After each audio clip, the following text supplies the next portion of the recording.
ನನಗೂ ಗೊತ್ತಿಲ್ಲಮ್ಮ, ನಾನು ಇವಾಗ ಆ್ಯಕ್ಚುಲಿ ನೋಡಿದೆ, ಬಟ್ ನನಗೆ ಅದ್ರ ಬಗ್ಗೆ ಗೊತ್ತಿಲ್ಲ, ಏನಂತ ಗೊತ್ತಿಲ್ಲ. ಅಲ್ಲ ಮೈಕ್ ಸ್ವಲ್ಪ ಡಿಸ್ಟೆನ್ಸ್ ಮೇಂಟೈನ್ ಮಾಡ್ರಿ.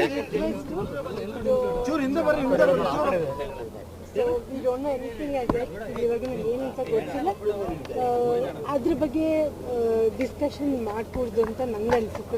ನಾವು ಅದ್ರ ಬಗ್ಗೆ ಮಾತಾಡೋದು, ಅಲ್ಲಿ ಏನಾಗಿದೆ ಅಂತಲೂ ಗೊತ್ತಿಲ್ಲ. ಇಲ್ಲ ಇಲ್ಲ, ಅದು ಗೊತ್ತಿಲ್ಲ. ನೀವು ಹೇಳಿದ್ರೆ ನಂಗೆ ಗೊತ್ತಾಗ್ತಿದೆ. ನಾನು ನೋಡಿದೆ, ನಾನು, but I don't know what is all. ಯಾಕೆಂದ್ರೆ ನಾನು ಅದು ಮಾತಾಡೋ ಇಲ್ಲ. ಇಲ್ಲ, ಬೇಸರ ಇದೆ, ಬಟ್ ನಮ್ಗೆ ಗೊತ್ತಿದ್ರು ಓಕೆ, ಏನೋ ಹೇಳ್ಬೋದು. ಗೊತ್ತಿದ್ರೆ ಮಾತಾಡಿದ್ರೆ ಕಷ್ಟ ಆಗುತ್ತೆ, ಯಾರದೇ ಆಗಲಿ, ಅವರ ಲೈಫ್ ಅಲ್ಲ ಅದಕ್ಕೆ.